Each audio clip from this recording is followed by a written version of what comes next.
Morning. Got your Bible with you this morning? Turn to the book of Proverbs. We'll be, again, all over the place there in Proverbs. As we go through our series here,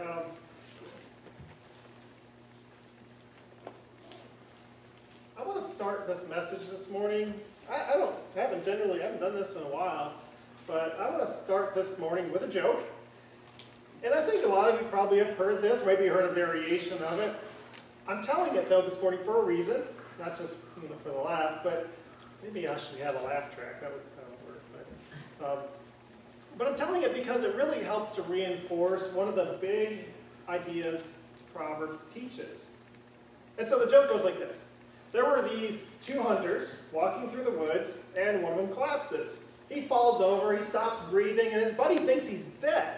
So he calls 911 on his cell phone, and he says, my buddy's just collapsed. He stopped breathing. I'm pretty sure he's dead. What am I supposed to do? And the operator says, well, the first thing we need to do is make sure that he's dead. And so the hunter says, okay, and there's silence on the line, and the operator hears a gunshot. Then he comes back on the line and says, okay, now what? The moral of that story is also one of the big ideas of Proverbs. And that is, don't go hunting with fools. Don't hang out with fools. Don't keep company with fools. If you do, it may not get you killed, but it will surely get you into some serious trouble. There's one particular kind of fool in Proverbs that we're warned that we really need to stay away from. And that is the Hothead. We'll see where this title comes from here in this next proverb. Proverbs chapter 22, verse 4. Do not make friends with a hot-tempered person. Do not associate with one easily angered. Just don't do it. Why? Because, a hot-tempered person, their hot heads allows them to get them into all kinds of trouble. Constantly. It's never ending. It's just the cause of some terrible trouble. Proverbs 14:17. A quick-tempered person does foolish things. And then Proverbs 29:22. An angry person stirs up conflict, and a hot-tempered person commits many sins. Well, with apologies to the sages of Israel, this, I think, is possibly one of the more Captain Obvious truths we find in Proverbs. You don't have to read the Bible to discover the validity of this truth. I think we see it every day. When we see it doesn't pay to be a hothead. But church, it can cost you everything. A Hall of Fame coach. He ruins his career. He ruins his reputation, his legacy, by punching a player on the opposing team in the middle of the game. And it happens. It happens just like that. So quick that a young woman, she has this promising career, working in a job of her dreams, loses her job when she sends this profane text to her boss at the end of a really long, hard day. And it took just that long. Just that fast to blow it all up. A married father of 3 is sentenced to years in prison. He'll watch his children grow up from a prison cell because he got in a fight and he killed someone while watching a football game at a sports bar while traveling on business. And it happened just like that. So fast. A mother, in a fit of rage, uses a word to describe her daughter, a word that her daughter will never forget, no matter how many times the mother apologizes. It doesn't pay to be a hothead. But it can cost us everything. And the hothead's problem is not that he gets angry. The hothead's problem is that he can't control his anger. Instead, he lets his anger control him. He lets his rage, his violent temper control him. And it's not always wrong to be angry. It's not always wrong to use your emotions in that way. God created us with the capacity not only to experience, but to express our anger in appropriate ways. Anger can be a handy emotion to draw on in certain situations. God hardwired it into us. He reinforced it by the earth that he made, by our environment. Thousands of years ago, you could be on the hillside with your sheep, and a wolf or a bear or a lion comes along. And it's in that fight or flight scenario like that, when flight really is an impossibility, when you can't run away, when the danger is right there in front of you, the threat is real, it's very helpful that you can draw on anger when you have to stand there and fight. You aren't going to let one of your little ones get hurt. On its most basic level, anger is an instinctive, emotional, response to a threat. It could be a real threat like that tiger or lion or bear right there in front of you, or it could be a perceived threat. It could be a threat that you think is real, it's in your mind, but it doesn't really exist. It doesn't really matter. Your mind, your body, your heart, your emotions, they respond to that threat in the same way, whether it's a perceived threat or if it's a real threat. Anger, it's not always bad. It's not always bad to be angry. In fact, it's wrong in some situations, actually, not to be angry. In the scriptures, God is described as an angry God. He gets angry when there's this evil. And the evil does things to its people and to his world. And Jesus gets angry in the Gospels.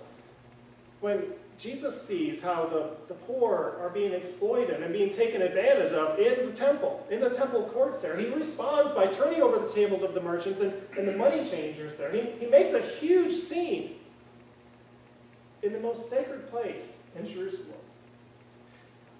And when you first read that story, you come across it and you're like, wow, this is Jesus. He's quite the hothead, isn't he? But if you read the story carefully, see, that's not the case. This was a premeditated, strategic action that Jesus took. In Mark chapter 11, it says that Jesus goes in the evening into the temple courts and he takes a look around. He scopes it out, and then the next day, he shows up and he starts trashing the place.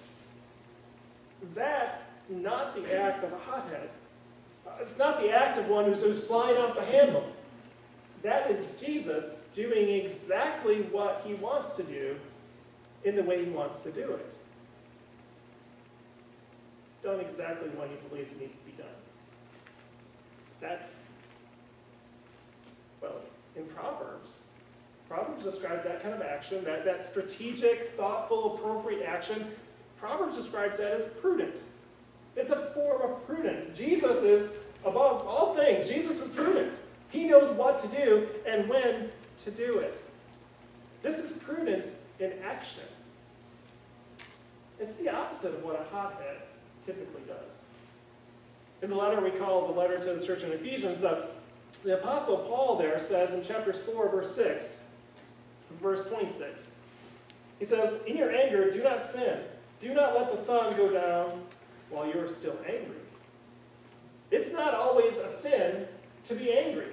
It's possible to sin, possible to be angry and not to sin. But you must manage your anger in an appropriate way. There has to be some timeline to it. You can't just go on forever. You can't just let it build and boil and rage and then overflow and grow and consume everybody. There has to be a time to resolve it. It has to be dissolved and resolved and diffused. You can't just let it go and let it control you. So this is the ideal that Proverbs calls us to. We want to be the kind of people who can manage our emotions, can control our temper, our anger in the heat of the moment. We want to be the kind of people who do not have a hot head, but have a cool head. Check out this next proverb. Proverbs 12, verse 16. Fools show their annoyance at once. They blow up. But the prudent overlook an insult. You ever heard of the 5-minute rule? It's an effective tool, especially when you're getting into a kind of back and forth kind of interaction, via text or email. We've all, I think by now we've all received that kind of text, that kind of email, those messages that just instantly you just find annoying. And your first impulse then when you get that, is to just fire off a response. You want to fire off that response immediately to the other person, and the other person, as you're doing that, they fire off a response to you. And did you ever notice those little dots on your thing there that says that somebody's writing back to you? And, well, they're typing their response, and you're typing your response, and you're all just kind of working back and forth, and big bad things can happen when you do that. They just keep exponentially exploding. The 5-minute rule is simply this. When that annoying email or text arrives, your impulse is just to start typing. So just give it 5 minutes. From experience, I'd say if 5 minutes isn't enough, go for 50. If 50 minutes isn't enough, go for 5 hours. Probably don't exceed a day or two, but you gotta get back to it sometime. Just give yourself the amount of time it takes to cool off. But a lot of times just 5 minutes is all it takes. Put the phone down, back away from the computer, shut the computer down even for 5 minutes. Walk out of your office for 5 minutes, just shut down your laptop, just give it a little bit of time. And it usually takes, you come back in 5 minutes or so and say, okay, how can I properly respond to this? And a cool-headed person does not respond to that immediately. They give it some time. They make some room to calm down and settle down in a situation like that. Here's another proverb for you. Proverbs 25, verse 28. Like a city whose walls are broken through, a person who lacks self-control. If you're a competitive person, here's one way for you to kind of connect it up, so think about this. It's the cool-headed people who are going to win. The cool heads are the ones that are going to come out on top of the hotheads every time. Because when you've got a hothead, you're not in control of your anger. And that leaves you vulnerable. You and your emotions, they're just going, and the cool heads just swoop right in and say, okay, I got this. You're exposed to those who are in control and who can think strategically. They can come in and they can take advantage of the situation. You are at a competitive disadvantage if you cannot control your anger. I find this next proverb to be quite fascinating. I'll read it to you in two different versions here. Proverbs 16:32. Better a patient person than a warrior, one with self-control than one who takes a city. Then in the NRSV. One who is slow to anger is better than the mighty, and one whose temper is controlled than one who captures a city. I think this bit of wisdom here is amazing. This deep wisdom, it comes from this culture where it was an ancient tribal warrior culture. Think about where this is coming from, where might made right. And this proverb says, if you get to choose your positive characteristics, if you can choose between being strong and being powerful and being patient, being even-tempered, choose patience. If you choose between being the kind of leader who can rally the troops, who can break down the walls, who can capture a city in a moment of passionate conquest. You can do that, and that's, you got your flag up there. If you could choose between doing that, and you could, between that and being somebody who can keep a cool head in a tense moment, Proverbs says, choose the cool head. It's better to be patient, even-tempered, than to be strong and mighty. This is the ideal in Proverbs. This is the ideal in life. The ideal is to be the least anxious, the least angry, the least out-of-control person in any situation. Because it's to these kind of people that credibility is given, that power is given, that control and influence is given. Opportunity is given to these kinds of people. It doesn't pay to be a hothead, but it can cost you everything. Okay, that's the ideals, but let's be real. Well, let's be honest. Isn't it a lot easier to recognize the benefits of a cool head than it is to actually keep her cool? I mean, doesn't it for some of us sound easier? As Paul says, don't let the sun go down in your anger. Doesn't it sound easier sometimes to just try to keep the sun from setting than it is to manage our temper? Because if it was easy, there'd be a lot less rage on the roads, wouldn't there? There'd be a lot less stupidity in airport lines, and in airports in general, and on airplanes. I don't know, something about being in an enclosed space gets people all worked up. This is not easy to do. In his book, The Happiness Hypothesis, Jonathan Haidt uses a metaphor that I think really helped me understand why anger management is easier said than done. The metaphor that he uses is that there's this, the part of our brains that takes in the information, that accesses, it looks at the situation and formulates a response, and that leads to, your action. You assess what's going on, and you figure things out. That strategic part of your brain is called the rider. And the other part is the elephant. There are these two parts of our brain.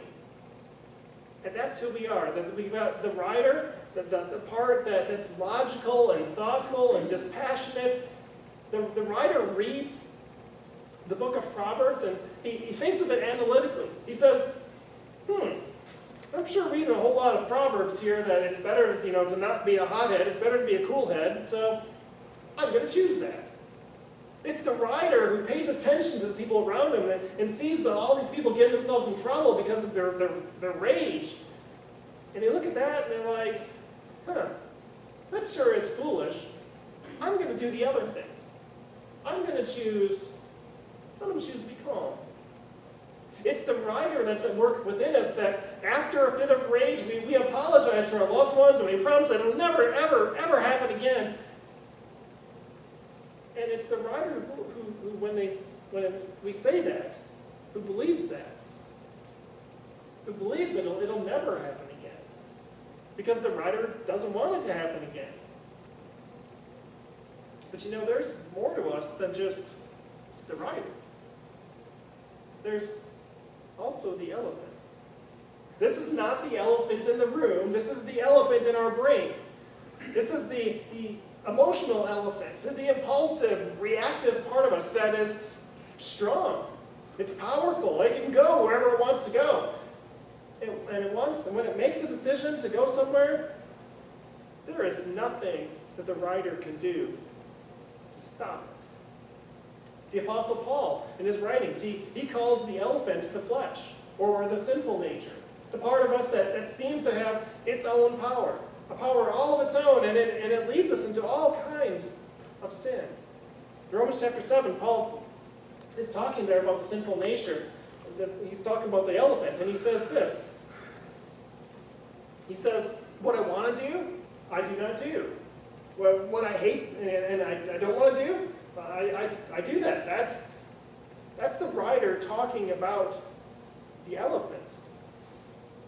When the elephant wants to go somewhere, wants to do something, the rider is powerless to stop it. I'm kind of thinking you guys might be getting this. I mean, like, yeah, maybe, maybe not. Do you remember the last time your elephant went on a rampage? Do you remember that? Was it yesterday? Last week? Last year? I don't know.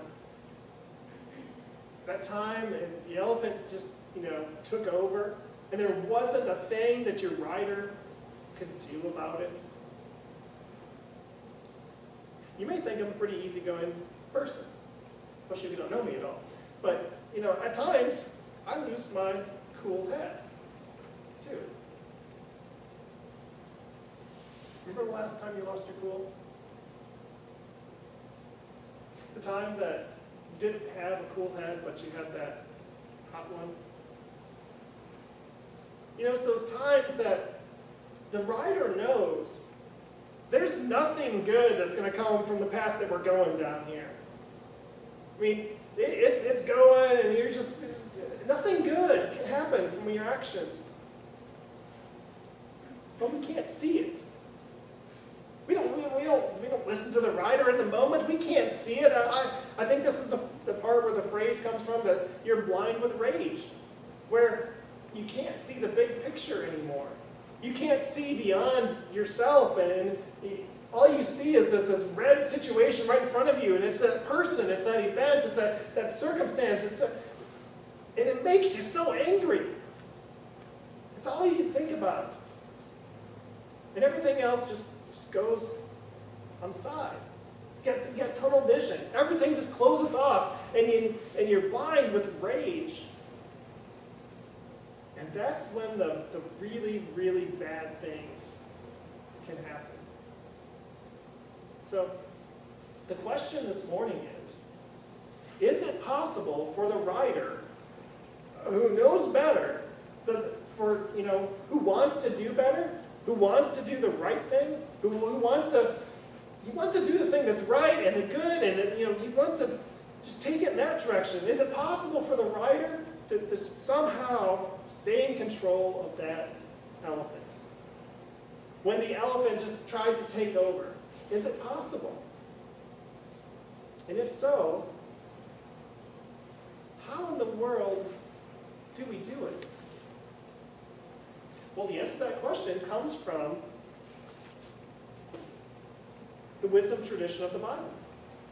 The wisdom tradition of Israel, the scholars, the sages, the men of wisdom that is recorded for us here. It comes from the spiritual formation traditions. This is the discipleship traditions of the church, where for thousands of years now, followers of Jesus, followers of the Lord, have been discovering ways of becoming more like Christ. And the answers from these wise men, these sages from ages ago, and even from spiritual giants among us, the answer to the question is, can we train the elephant? The answer is absolutely yes. It's absolutely possible. It's possible for the rider to be able to guide and steer and direct and even control that massive elephant. It is possible to be angry and sin not. But it does not come naturally. It comes less naturally for some of us than for others. It doesn't happen automatically for anyone. And it certainly doesn't happen by the rider trying harder. It doesn't happen by the rider just getting up there and just pulling harder. In a battle of wills, the elephant will destroy the rider every single time. The only way the rider can direct and steer and control that elephant is if the elephant has been trained. And I think of the circus elephant, they can make them do all kinds of crazy things. We do not learn to manage our anger by trying harder. We develop the capacity to manage our anger, to control that elephant in appropriate ways by training the elephant within us. By training that elephant to remain calm. Not to be so easily spooked by that threat. It means spooked. But, I think of the elephant, and there's this little mouse running across in front of him. The elephant just goes crazy, in the cartoons. I don't know if that's even real, but it's possible to control that elephant. We can be angry and not sin. We can be angry and not text or type. We can be angry and not drive. We can be angry and not throw a punch. We can be angry and not feel like we have to stay in the room and keep talking, knowing that we're just making it worse. It's possible. But it's not a matter of trying. It's a matter of training. We have to train the elephant. And so what I want to do today is just give a few suggestions that, this isn't a self-help or anger management seminar here. It's definitely not what's going on. There's plenty of those kinds of things you can go to. There's plenty of books you can read if you want to dig deeper into this. So that's not what I'm doing this morning. This morning I just want to offer some suggestions based on the wisdom tradition that's found in God's Word. That, if you're a hothead, if it seems like you're constantly apologizing or regretting something that you said or something that you've done, if you just keep making a mess of things because you lose your, control of your temper, first suggestion is please just don't keep it to yourself. And that is probably the hardest thing to say, to do. Because most of the time, people who lose their temper, most of the time people who are hotheads, deny it. But inside, what's going on. You know that if you could have trained this monster on your own, you would. If you could have figured out this problem by yourself, you would have already done that by now. Because you really want to. The rider inside of you wants to do it. You can't figure it out. So please, talk to someone. Did you ever think about this? Wisdom is a community. We don't develop wisdom, we don't grow in Christ's likeness on our own by ourselves, off in our little corner of the world. We grow in wisdom, we develop Christ's likeness when we interact with people who are wiser than we are. That's Jesus. That's why one of the reasons Jesus brought and has a church, a community, that there are more of us, that people are different from us. There are people who are more like Christ than we are there. So find someone to talk to. Talk to someone. None of this stuff's probably easy. A large part of this is confessional. It's good to own our problems, to talk about them, to take responsibility for our destructive behaviors and habits, to confess your sins one to another. Part of this is just getting it out of the darkness and getting it into the light. Confession is good. But admittedly, confession is really hard for some of us. Also, part of this is conversational. We need to be able to talk to people, to think out loud, just to put it out there and find potential solutions. And of course, we're talking with people that we trust. You don't just talk to anybody about this. You don't just find somebody on the street. We're talking with people who are equipped to help us resolve this. Somebody who has the experience to help us. We want to find somebody like that. So this means that maybe you're talking to an elder, maybe you're talking to a trusted friend, or maybe you're having a conversation with and making an appointment with a professional, with a counselor or a therapist or a psychologist or a psychiatrist or some other mental health professional. You can find people of faith in those circles because Because deep down you really know that you need help, possibly, that's deeper than what a casual conversation with a friend will give you.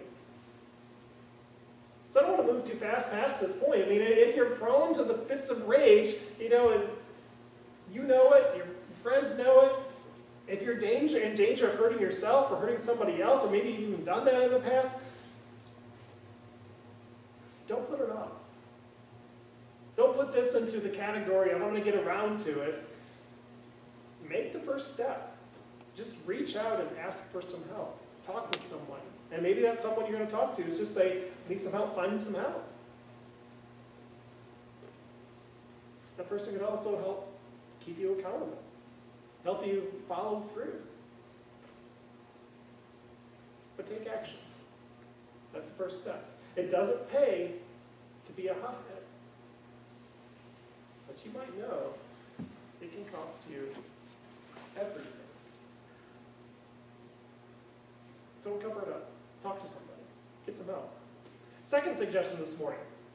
One of the purposes of talking about it, sharing this with someone else, is that it helps increase our self-awareness.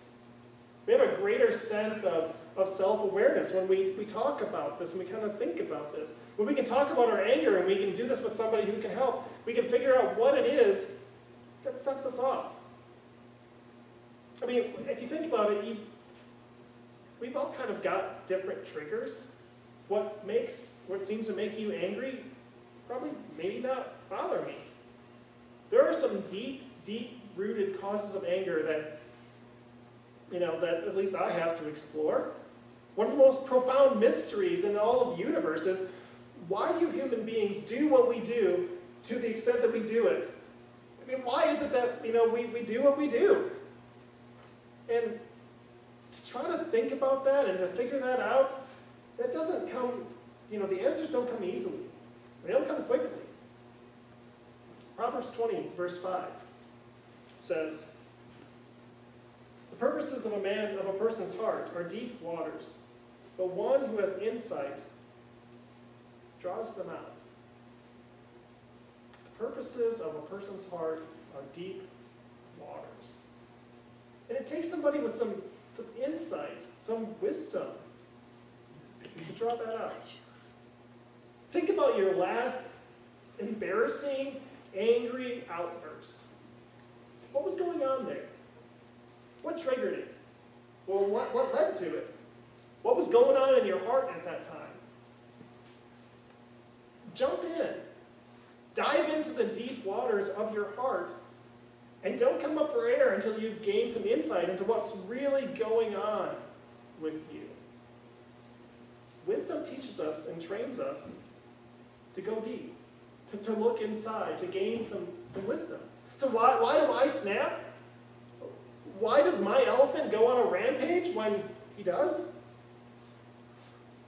Most of the time it's frustration. We can break down the walls, we can capture a city in a moment of, and that is something that's called contemplative prayer.